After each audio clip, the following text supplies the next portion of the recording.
Welcome back to Shifting Lanes. My name is Hanson, and for this video, I'm standing right in front of the 2023 BMW i7. This is all electric, makes 536 horsepower and 549 pound-feet of torque, and there is a lot of technology built into this car. It's pretty crazy. So let me give you a quick tour. All of that technology does come at a cost because this one starts at $120,000, and the one you see in front of you balloons all the way up to $152,000 after delivery. So let's start with the exterior of the BMW i7, and this is what you call an executive car. So it's large, it's long, it's not very sporty looking. Basically, when you see this, it looks like an oversized car. It has some Bentley Rolls-Royce kind of profile to it. Starting at the front, there's a lot of LEDs. This comes with the crystal headlights, and the high beams on this car has a really strange curtain effect. It doesn't pop on immediately, just like normal high beams.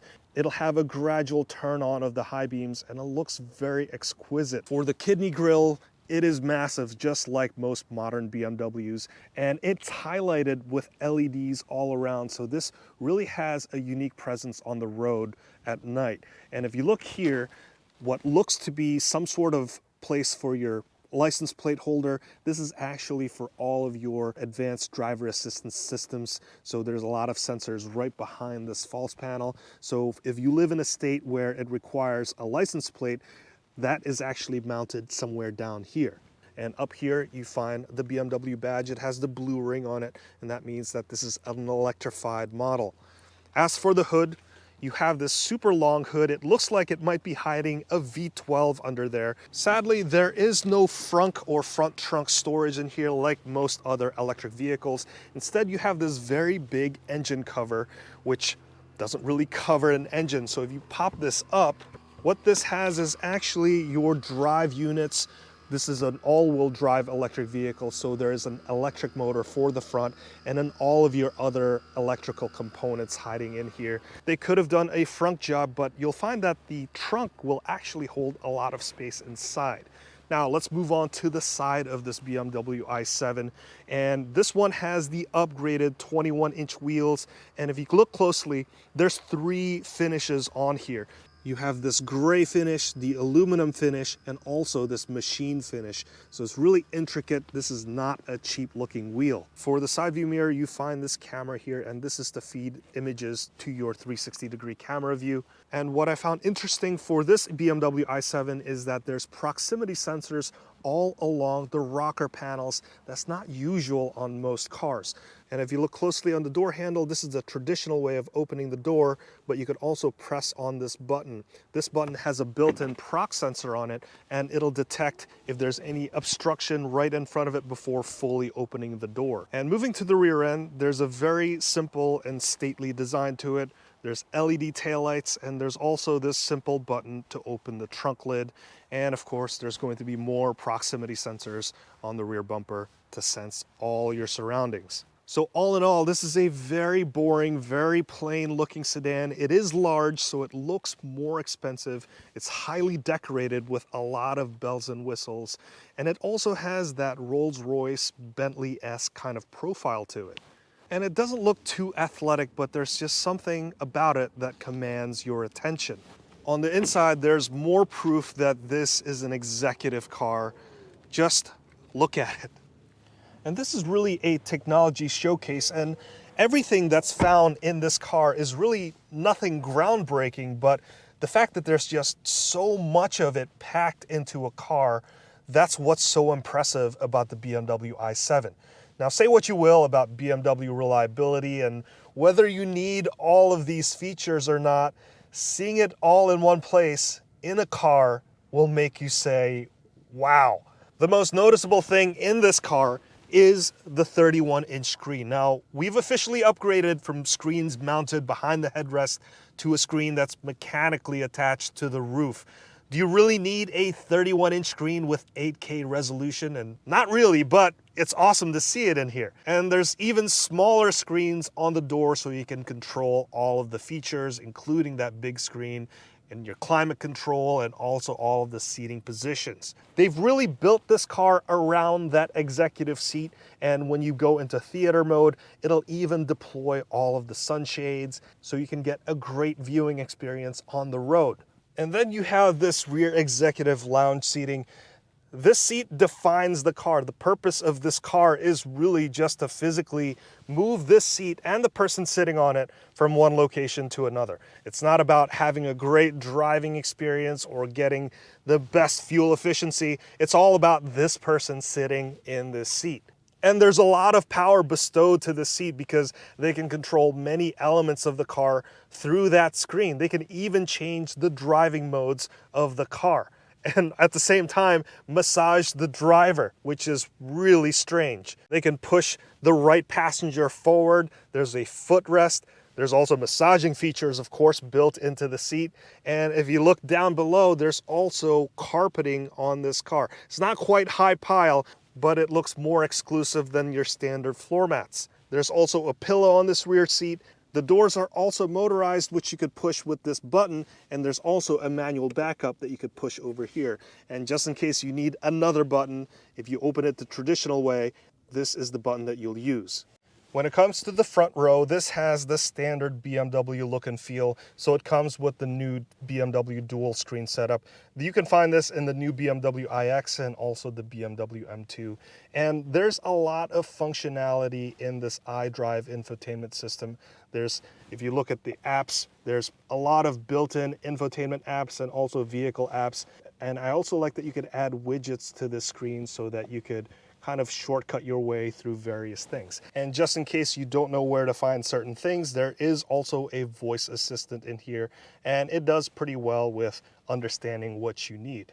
And what I also like about this display is that there's a built-in gesture control so that if you are not a fan of getting your screen dirty, you could do some simple functions like increasing the volume by doing this. You could change stations like this. I tried this method in the BMW iX and I found that in this i7, maybe they've done something with the cameras or something, but it works a lot better than the other one. And also another gesture control is if you look at the parking cameras, you could go into more and you could do a 3D view and you could just fly around the camera by doing this gesture control, which is pretty insane looking and it's very smooth.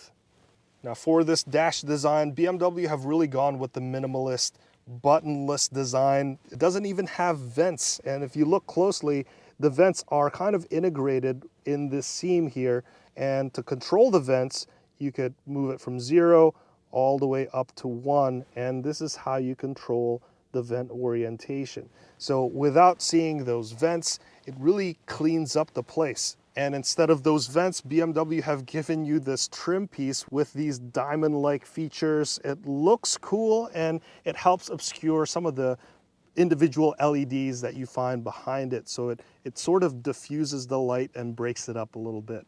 It gives it a pretty nice presentation with the lights moving in and out and changing colors. If you go into the different driving modes, like going into sport, this will change the lights and it will gradually go into the new theme.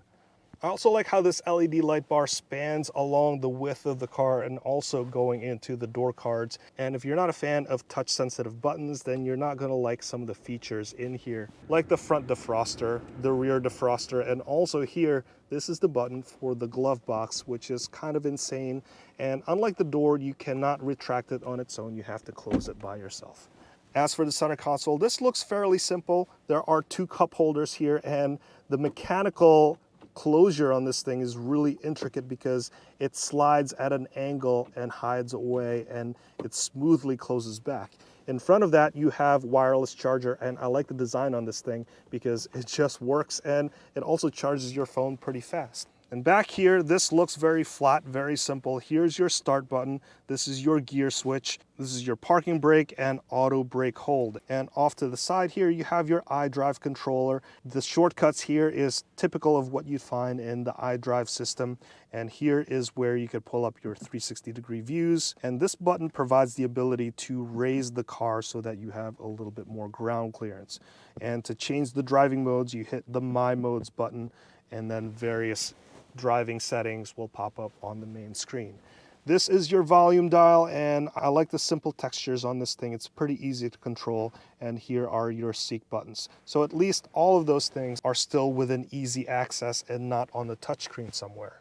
And when it comes to the steering wheel, this has a simple two-spoke design, very futuristic looking, and I love the materials on here. This is also heated, so it's very comfortable. I like the 9 and 3 position on here, and when I'm driving and I have all of the driving assistance systems turned on, I like to just rest my hand on here to let the car know that I still have my hand on the steering wheel, and this is just a very comfortable position to put your hand for a very long drive. As for the door card features, you have some of these crystal looking things. This is for your seat adjustment, and looking down below you still have the LED light bar thing going on, and you have some touch buttons here for your seat settings and also your door lock and unlock.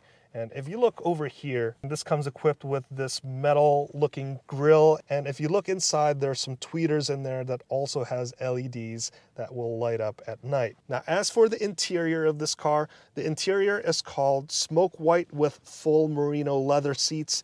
So this is a very light finish. It will get dirty, as you can see in the footrest, but if you own this car, chances are you have someone that will take care of the interior for you. But the leathers feel really great. This has some cloth-like features on here. It feels very high quality. The glass and the metals and that carpeting, the rubbers.